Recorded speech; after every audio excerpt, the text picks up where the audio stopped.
It's my great pleasure to be here and certainly an honor to be at this place. I must admit that when asked by the organizers, I was somewhat surprised I got the invitation, because I am not at all an expert in this field, like most of many or all of you. In fact, I'm a physicist trained in deduction of complex systems to hopefully hard spheres. Then we model them and then we think we understand the total system. But much to my surprise, preparing for this talk, I discovered there is actually a lot of complexity into my world and a lot we could benefit from. So what I will do is, after a short introduction in the world I daily live in, which is semiconductor industry equipment, and the company I work for, ASML, I want to share 3 cases. These are meant to stimulate discussion. And as in any brainstorm, there are no bad ideas, so I hope you would agree there are no bad cases, because any idea stimulates to new cases and new ideas. I will give us a nanoscale case, directed self-assembly, a microscale case, the scanner control in a production environment, and then an international scale case, which has to do with the technology infrastructure. But as said, before I do so, let's first give a short introduction into the world of ASML. This world, the world of semiconductor industry, is best described by this famous graph that was published by Gordon Moore in 1965, later on one of the founders of Intel, whereas based upon a few points, he made an empirical observation and a prediction that the number of transistors in a chip would double every 18 months. And this law, later on became known as a law, held for many decades until today. This graph is fairly known, but what, in my view, is even more visionary in that same paper is a cartoon. And this is a cartoon where you see that somebody is selling handy homemade computers in between cosmetics and Notion. And this is what I found 40 years later on the web. The Kruidvat, who is actually a discount drugstore in the Netherlands. So here you see toilet paper, hair coloring products, and the computer. So, I mean, this is, I must say, this is a truly visionary cartoon in this original paper. But let me, more practical example, what it does for all of us in our daily life. Let's look at the progression in IC technology, what it did to the mobile phone. So the mobile phone progression in multiples of 7 years. This is the phone almost nobody used, 1992, Motorola. 97, the phone almost all first adapters used, and I'm getting old because I recognize it, I had one of these. The phone became a personal item, 2006. The phone became a mobile internet device, which you can also use to make calls, you almost forget. So the point is, the IC industry driven, which is basically described by Moore's law, had a very profound impact on our life. So what's our role? I work for a company that builds equipment. So how is that equipment used in making semiconductors? Well, to make a chip, semiconductors are made on 300mm silicon wafers, and it goes through this cycle about 40 times. Whereas you deposit the material, you may have a photoresist, which if you image an image onto it, selectively develops, and this is done in a step which we call lithography. So you could say we build nano copying machines. And these machines today are capable to print 40 nanometer lines. We print them on top of each other within a few nanometers, and we print 240 wafers per hour. So this is our world. This is very large, complex, many tens of $1 million machines. One slide on the company. It's a spin-off of Philips. So the technology was envisioned by Philips. And here you see the first house of ASML, 1984. It started in April 1st, 1984. This is the mother company, Philips in the background. And this is where we stand today, 5 billion sales, 8,000 people, and an R&D budget this year has climbed to 770 million euros. Worth more than Philips now? Share price is actually more than the mother is, yes. So this is just as an introduction, the world, my background, the world I come from. Now on to the main part of the talk. As said, I'd like to share 3 cases. And if anybody of you said, I cracked that case, then please tell me afterwards, because I'm very interested. They are very different in nature. The first case has to do with directed self-assembly. Let me introduce it in one slide. You can have a block copolymer. These are basically two polymers linked to each other and they don't like each other.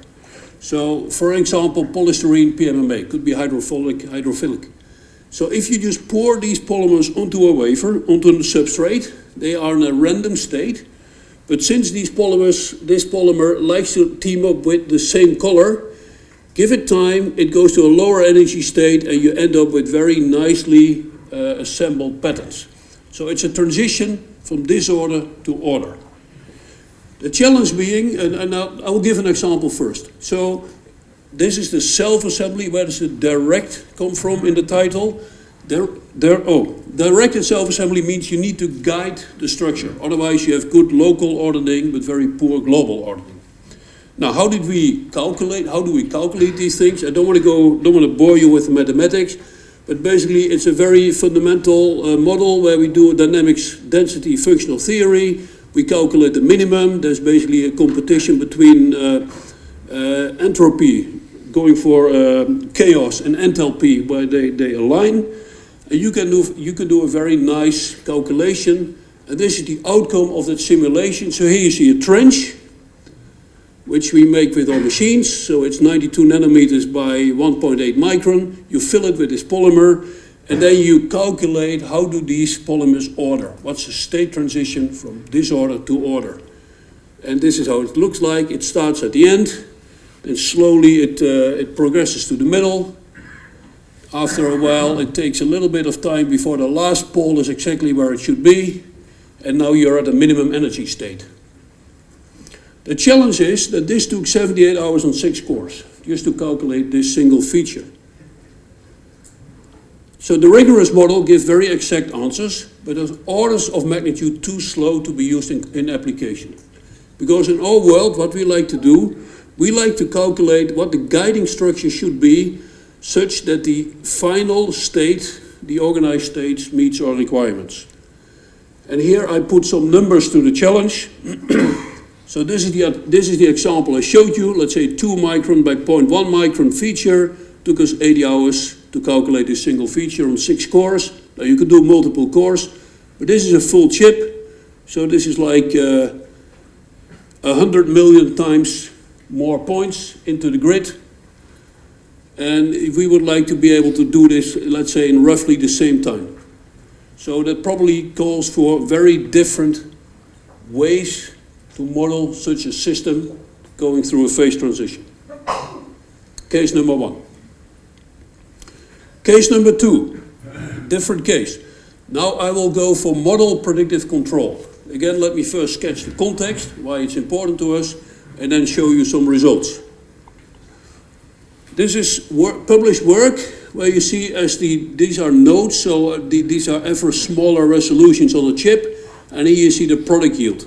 Now this paper shows that in fact the yield goes down if we go to smaller nodes, but the point I want to use, the more important point, is that if we look at the defects on the chip, and a defect is anything different than what we had hoped for, then most is systematic, and this is good news. Because systematic defects can be modeled, can be estimated, and thus can be controlled. Or we try to get, in the theme of the day, grip on defects. The random defects are much harder to handle. So how do we do this? What is the challenge? Well, so we use model predictive control. I think a scheme known to many of you. Here the example given, I use 2 inputs in my system, which I can control. For instance, I can control the dose, which is the amount of light coming out of the laser. I can control that shot by shot. And I can control the focus, which is where do I put my wafer with respect to the focus position of the lens. 2 knobs I can turn. In reality, there are hundreds of knobs. We can dial in any aberration you like. We can move the stage up, down, left, right. But I will give here the example for those 2 knobs. So intensity of the lamp and the focus position of the wafer. Then there's a certain process which we like to describe. And for example, I can measure defects as pictures taken with a scanning electron microscope.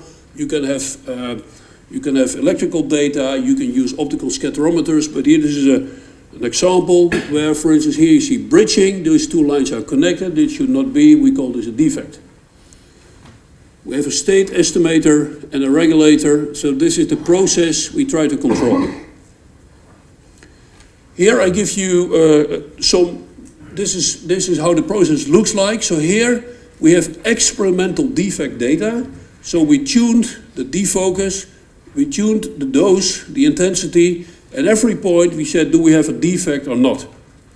And then you end up with a map like this, defect probability. So you want to be here in the blue part where there is 0 defects, and you want to stay away from the red part, which is where you have many defects. That's all pretty straightforward and obvious. Now where is the challenge? The challenge is that we always have a model mismatch. Models are never perfect. Even the bigger challenge is the process drift. It may drift without us knowing it. We live in we have uncertain or even unknown features to the models. So how can you model the unknown? You can't. There are stochastic exogenous inputs, and there's always measurement noise. So what we like to do, in fact, is that we like to utilize feedback to overcome uncertainty, and importantly, we like to continuously learn and track the process as measurements are made online. Now, I will again spare you the details, but basically, in order to calculate the probability function, the red and the blue, we need to get grip of this. We need to measure this function f. We want to learn the function f describing the system. We will do so as measurements are made online using a kernel method. This movie now shows you how this works. So this is the model, the process, and we don't know it. So this is the thing we'd like to construct. And this is a measurement point, and at this point, for a given focus and dose, which we control, we know whether we have a defect or not. And as the system progresses, as more and more measurements come in, it will speed up in a second, we get a better map of what this function is. So here in the vertical axis, you see the precision. You see how well this model, as we build it up, predicts whether or not I have a defect. So here, I have only a 20% chance I make the right prediction, but as more and more measurements come in, so we now have 60 measurements, 80 measurements, you see that using this method, the model basically slowly but surely starts to come close to the real process. Now we let it run for a while, so it slowly moves up to this is now at 200 points. We can predict with 80% certainty for any point in this parameter space whether or not I have a defect. Note that since in the end we want to tune it to the center of the blue thing, that's already pretty good. That's actually good enough. Now around 300 something happens, which you cannot do as a real. The process changed without knowing. So somebody put in a wrong resist bottle or slammed the door or you name it. So it's interesting to see that so the predictability goes down, but in about another 100 samples or 200 samples, I'm back up to 90%. So this is the beauty of this method. You don't need to fully understand what is happening, but as the samples go in, using this method, you construct the model, which then is used to estimate the probability of having a yielding process or not, and then such that you can tune your process to be in the center where you have basically 0 defects. So what's the challenge? So model predictive control requires an accurate, difficult word, and a parsimonious model, meaning that it's very efficient, it runs very efficient. We wish to quickly identify this model online as measurements come in. And the key question is, can we design a kernel that is tailored to our specific process? There are generic kernels, but probably if you have a tailored one, it's much more efficient in capturing the model. And how can we sample the system such that we get a descriptive model with a minimum effort? And if we can quickly learn how the process behaves, we're able to efficiently regulate the product. And back to the context, which I gave in the first sheet of this case, that helps us to improve the yield of the process, which is in fact an enormous amount of money involved. Second case. Case number 3. Let me say up front, this is the one which I have least results, and therefore, or despite, or therefore, is probably the most interesting to this audience. This is the case about technology ecosystem. And first let me point out that the technology ecosystem is changed dramatically over the way we do innovation is changing. When we look back also to the start of ASML, ASML came out of Philips Research, and we already had the example of IBM Research. These were wonderful places where people had the freedom to do things and come up with wonderful breakthroughs. So, for example, they built this litho system, but this was a fully vertically integrated world. So Philips made their own TVs, for which they made their own transistors, and in order to make their own ICs, they had their own equipment. So this is 10 years before the company was spun off. If we look at the situation today, we have we are working in a very complex system. And just to give you one example, so this is just one of the many projects that we run from the research department. This is a Madame Curie project with a terrible acronym. It's called SPAM, Surface Physics something something. I wonder how it ever made it through the. Nobody will forget. Nobody will forget. But this is just one example where we had 4 industries, 3 research institutes, 5 universities over 5 countries in Europe. And this is just one of the many projects we have ongoing. The other thing, so number one change in the technology infrastructure is the complexity, from vertically integrated to very diverse networks. The second thing, and I apologize for the Dutch, but most words are easily to translate. This is the time from ID to product is shrinking.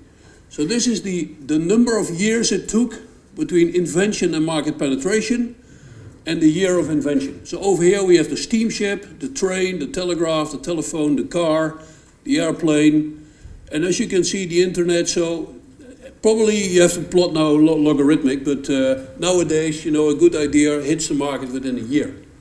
So this also has a profound impact on the way we work, the way the ecosystem operates. Second change. The third important change to the technology ecosystem is we get much more global. Global in different ways. So we are global in recruiting. We are competing on the worldwide market for the best Chinese with the American companies. We are operating worldwide. And we are also competing business-wise worldwide.